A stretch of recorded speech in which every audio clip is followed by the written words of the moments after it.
Man,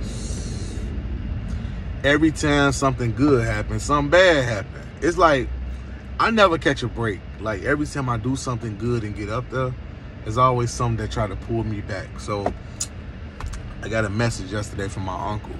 He texted me and told me that your plates came in the mail. And I said, plates? To what?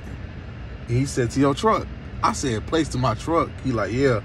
So I was like, oh my fucking God, right? So I went on IllinoisTitleSearch.com, right, to check from my title. So I searched in my VIN number and everything like that. They registered the car. Now, the dealership didn't do anything, right? My lender forced them to register the car. But this the bad part, right? The bad part, once they register the car, they put themselves as the lien holder, right?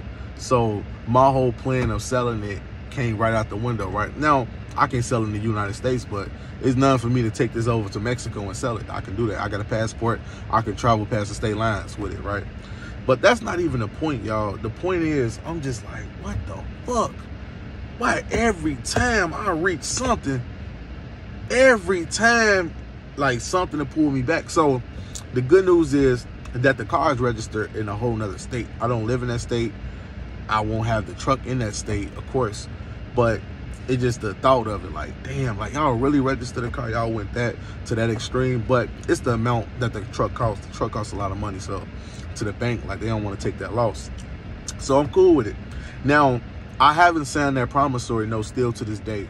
So my credit score shot up from a 699 to a 750 on my TransUnion because I had a lot of inquiries, and it shot up to a 758 this morning. So I just got the credit report that it shot up. So I'm like, why they don't report missed payments? Because I purposely didn't pay them on purpose.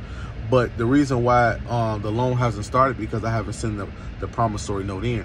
The promissory note also specified that anytime you default on the loan, they get to repossess it.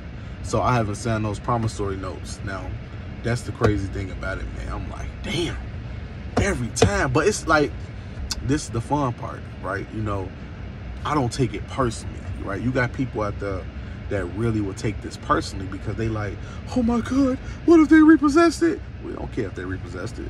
It's going under the EIN anyway. But they won't do nothing like that anyway. So the whole goal is to maintain your credit. So the credit's still A1. I'm still eligible to get other loans. I'm still eligible to bank somewhere else. So like, the sky's the limit, y'all. You know, and it's really unlimited on what you can do. There's no really like, you know, no end in this. You know, it's constant credit, keep revolving credit, you know, and everything like that. But, and I'm gonna tell y'all the reason why I didn't want to pay them.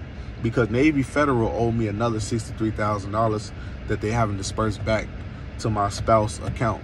Because when I converted the other auto loan into an unsecured personal loan, that's when they had a problem with that. But they froze her account so that she wasn't able to get the money. So since they froze her account, basically I told them I'm not paying y'all a dime until y'all clear that matter. So once they send us back to $63,000, I love to pay them. I don't mind paying a car note. Because if anything, that's a good banking relationship. I want to do that. But it's just the fact that I can't work with y'all under those circumstances. But I still got the truck, y'all. It's been over 2 months.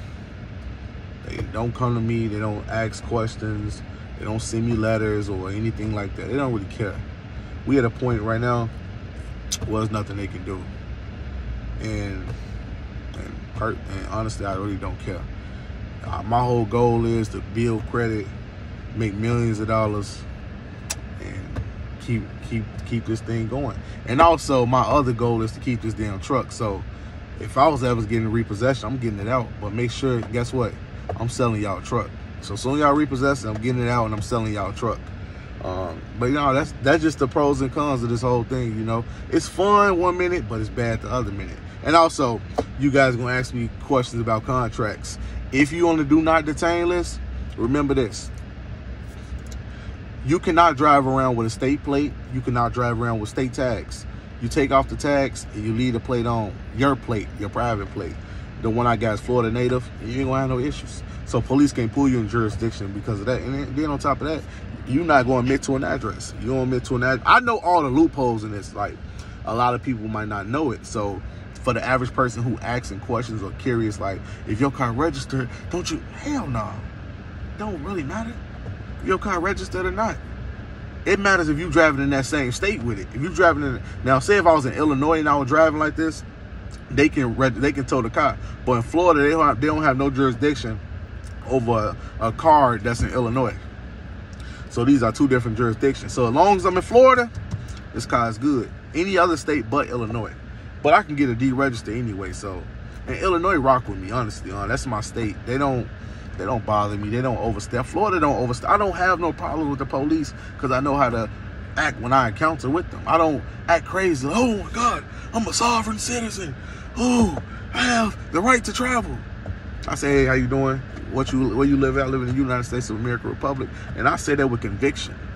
I don't say that just like, oh, the United States. I say that with conviction, like, I live in the United States of America Republic. You gotta speak to them like you know what the hell you're talking about.